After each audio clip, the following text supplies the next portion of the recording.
and I was like, yeah, like, I need this. So because like I read like I read, you know what I mean, like the Misfits first album, like now, you know what I mean, available for the first time, you know what I mean, like blah blah blah blah blah blah blah blah blah blah. I fucking I bought Static Age, and that was my first time hearing Danzig Misfits, and it was like of course like the very first album, you know what I mean? It was all, but yeah, but like the order I got into things, like, cause like typically like people around our age group, most of them first heard Misfits songs by hearing Metallica cover them, and then they checked out like the fucking like Danzig Misfits. Like I got into Michael Graves Misfits first because it was new at the time, and I loved it, and then I also got into Danzig around the same time as a solo, what's up, his Danzig, fucking and then found out that Danzig was the original singer of the Misfits, and then being like, holy shit, it's like, really? Because like I love the Misfits there, and like I love Danzig, so like that has to be pretty fucking amazing. And then Static Age very shortly after that was released for the first time, and I got that, and then like ever since then it's been official that the Misfits are like absolutely my favorite fucking band like ever. You know what I mean? It's like so, it's almost impossible to like pick a favorite band. You know what I mean? But my go-to, if anybody ever asks me like what's your favorite band, my quick answer is always the Misfits. It's my go-to, you know what I mean? It's my like default fucking, it's my fucking de facto fucking favorite album, you know what I mean? It's great. It's fucking, yeah. I love me some Misfits, and fucking fuck him a jig. Fuck him a jig.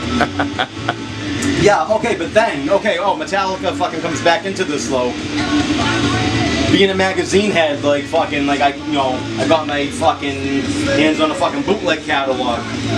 This is like, the internet was a thing, but it wasn't, anything like what it is today. So, catalogs and magazines and ordering shit in the mail that way, you know what I mean? Fucking through snail mail and shit was like still like the norm, So, it's like doing it over the internet was like a fancy new thing that people were doing, you know what I mean? That like a lot of people like were like afraid to risk like fucking, you know what I mean? But anyway, fucking blah blah blah, fucking. I ordered 2 albums. One was fucking Pantera Power Metal, which is also a split with another band called Villain that I've only heard of from that split.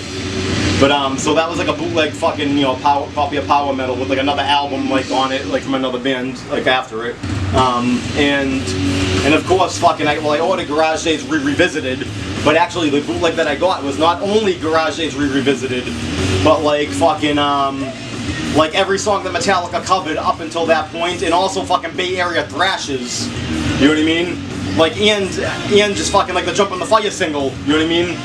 Like fucking, you know what I mean? Like it was like pretty much like every unreleased Metallica thing on one disc up until that point. You know what I mean? And then here's the thing. And that was the first time that I heard fucking Metallica play Last Caress in Green Hell. And now this is before Garage Inc. came out, but here's the thing. Not long before, I got this album like when I was in like Mahoney's class, but it was like further, you know what I mean? It was like into the year, you know what I mean? And then Garage Inc. came out like the next school year. So like looking back, I'm pretty sure like I bought them both in the same, like Garage Inc. was 98.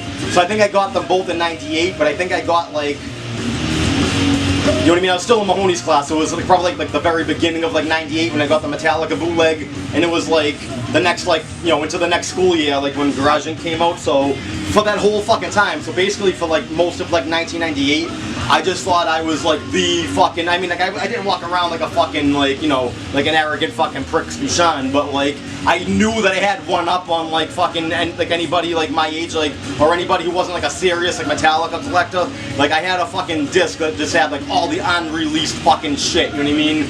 And I was just like, ha ha ha, none of you fucking have this, none of you have fucking heard this before, ha ha ha ha. And then fucking, months later, fucking like they announced that they're putting out Garage Inc., which was a reissue of the, Garage Days Revisited and every fucking song that they fucking ever covered up until that point, along with like a new disc of like, fucking, new covers. We all know Garage Inc. is.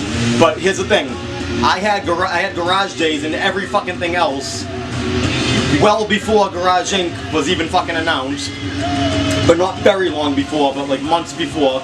And I also got into the Misfits before I heard Metallica cover them. But I got into the Misfits because I got into Michael Graves' Misfits and Danzig separately, and then found out that Danzig was the original singer. And then Static Age changed my life. Boom. That is all. You want it all. You can get it all. Oh, that's good because I gotta charge both things.